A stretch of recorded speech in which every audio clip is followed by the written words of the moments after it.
So today we're going to be looking at the under and over 2.5 goals market and how we can use the Poisson distribution pack to aid our betting in these markets.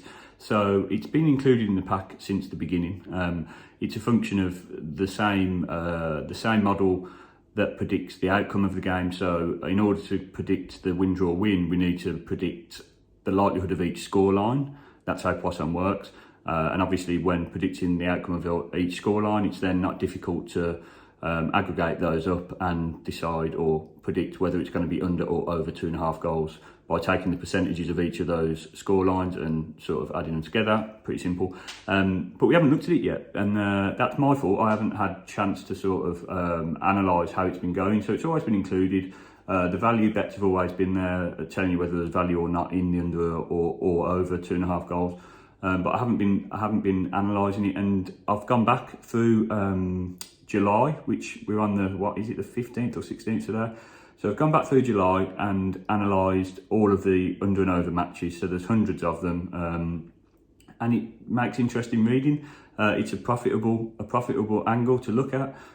We look at whether unders or overs have been more profitable in terms of what the value predicts, and just remember that it's value betting that we're looking at. You can use this data in whichever way you like. So if you look at the data that the Poisson Pack churns out, and you see that there's very short odds on the under 2.5 goal market, and it's predicting, it's saying you should be getting 1.5 and you're actually getting 1.6, then you could use that as value, and you can say that's a value bet, I'm taking that on. Or if you want to, you don't have to look at value. You can say, okay, the Poisson Pack is predicting that there's more likelihood that there's going to be under 2.5 goals, so it's saying 1.8 for under 2.5, and it's saying sort of 2.5 for overs. The price you're getting offered for under 2.5 might be 1.9 when you should be getting 1.8, but it's still the most likely outcome of the two according to Poisson, and you might want to take that on. So you might just be looking for the most likely one. What I'll be looking at is only if it's value, so I'll only be looking to record bets if it's a value selection from the Poisson Pack. So we're going to have a look at that now, and we're going to see how we've fared for July. It's a very easy strategy because it's a sort of set and forget. You can trade in and out of it, obviously, for the advanced sort of Betfair traders if you want, but for those who just want to put a bet on at the start of the game, whether it's over or under, that's what these results are looking at. There's no trading in or out of the positions. If you did do that, you probably, if you were good at it, you would be able to make more money, obviously, because you'd be out before the third goal goes in. If you were on unders, and you'd be well in before the third goal goes in if you're on overs. So you can do what you want with it. I'll be looking at the value bets, and so let's crack on and have a look. So I think you're going to find it interesting. Cheers.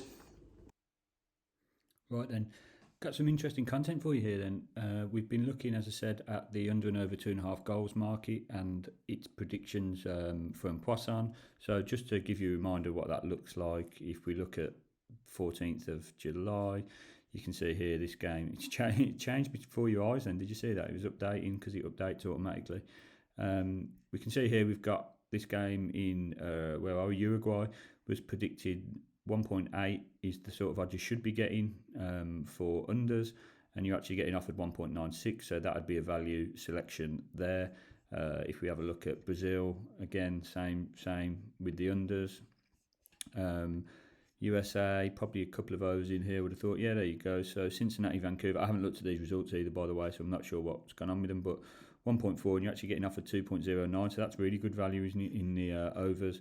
So that's the sort of thing I'm talking about when I'm saying we're looking at the overs and unders from the Poisson Pack. It's looking at the value options, and as I mentioned in the intro, it doesn't necessarily mean that's always going to be the shortest odds, but it means that it's going to be the one that is representing value compared to the Betfair odds. And that's the way I like to use the pack.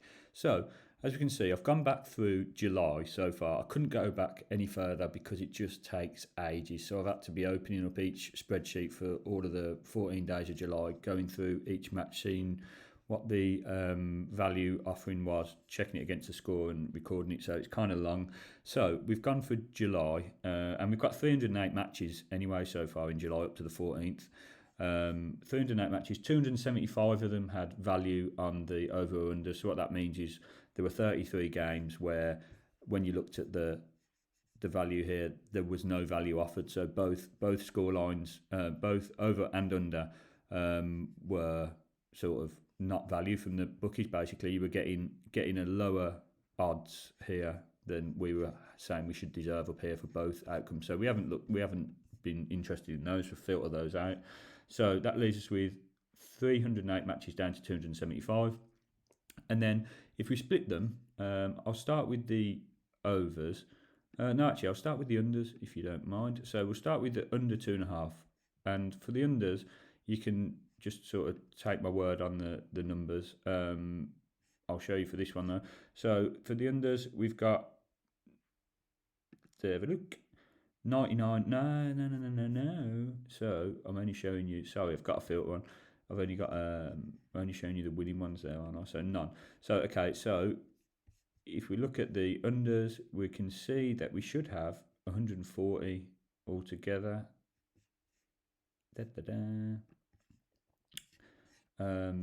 See 140 altogether, and then if we look at the filter by colour and show only the winning ones, which is the green, we can see that we've got, it should be not, I know what it is because I've written it down, it's 99. So of the 140 matches that the Poisson Pack in July so far has predicted will be under 2.5 goals, 99 of them actually were winning bets. So if you'd have placed a trade on those 140, you would have won 99 times, which is a strike rate of over 70%, which is excellent in any terms, isn't it?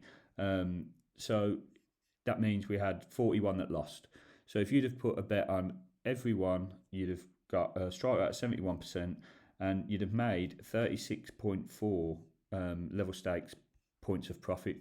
So if we go back to showing you all of the matches, and if we scroll down and just totally up, so we've got the winning and the losing ones here.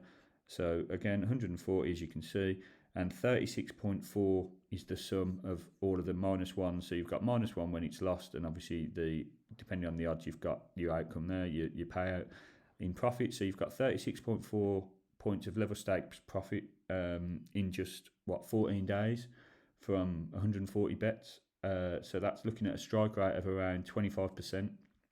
Strike rate at 71% and a return on investment of 25%, which is brilliant. I don't think anyone would argue otherwise. I think I've always been a big fan of the unders because they're misrepresented often by the bookies, because the casual punter really wants to see goals, and they'll bet heavily on goals, and it'll inflate the odds on the overs, and then you can sneak in and take advantage of the unders.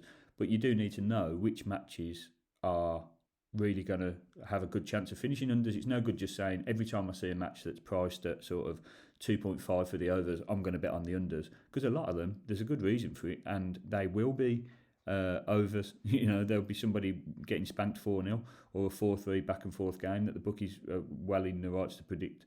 So you do need to know a little bit more than that. We need to delve a little bit deeper than that.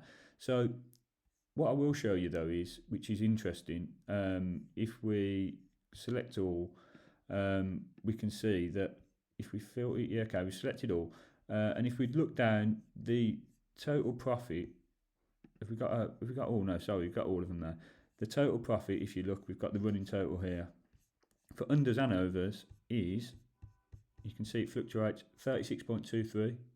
Now, the eagle-eyed amongst you will notice that that's less than the profit for the overs, than the unders alone, pardon me.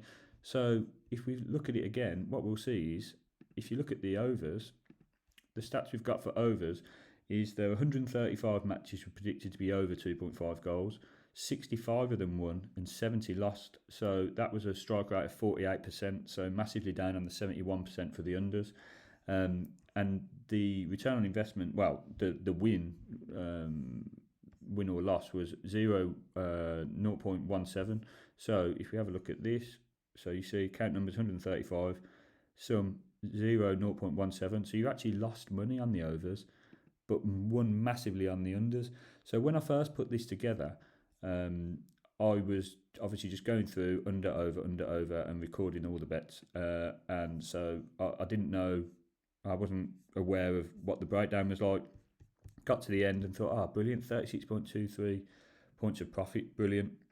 But then when I filtered it further and looked at where the percentages lied, pardon me, whether it was over or under, you can see that this is why you need to delve into the figures a little bit more. It would be easy just to have come to you with a video and said, okay, the over and unders market, 36.23 profit, crack on, bet on your overs and unders, all of the selections and you'll win this, which is true. If you'd have bet on all of the 275 selections, you would have got 36.23 points of profit. But if you'd have bet on just 140 of them, which is the unders, you'd have got 36.4 points of profit at a much higher strike rate and a much higher return on investment. So this is why you've got to always look deep into the figures. So what this tells us is that the Poisson Pack is perhaps more adept at predicting unders than overs. Is that what it's telling us?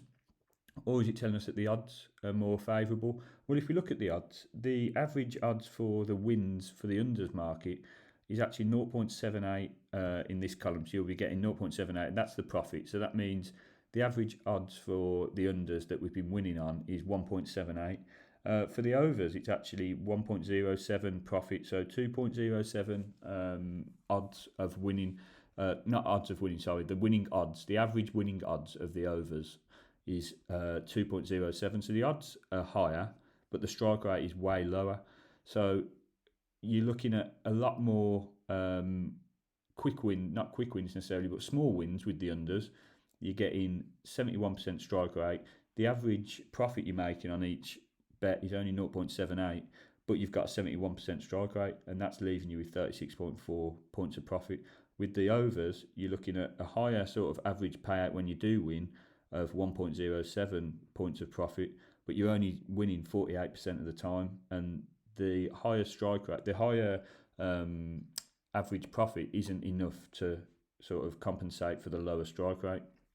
So this is really, really interesting to me, because anyone who knows or has followed for a while knows that my main sort of passion is betting on draws, under 2.5 goals and corners. The draws, we've got our draw system, which is bubbling along nicely. Corners, I'm struggling to get corners out to you because it's very much in play. I can't really model what I do in play too easily. When I try and do it pre-match, it sort of doesn't work as I'd like to. So that's a struggle. But with the unders, that's something that I've been doing for quite a while, and I haven't actually used this angle as explicitly as this, and it's something that I'm definitely going to be looking further into.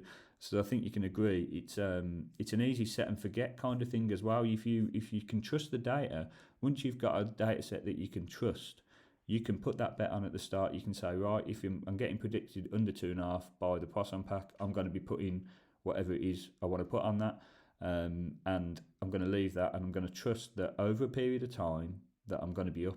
So again, you've got to remember that this is value betting, so you are going to get periods where you don't win.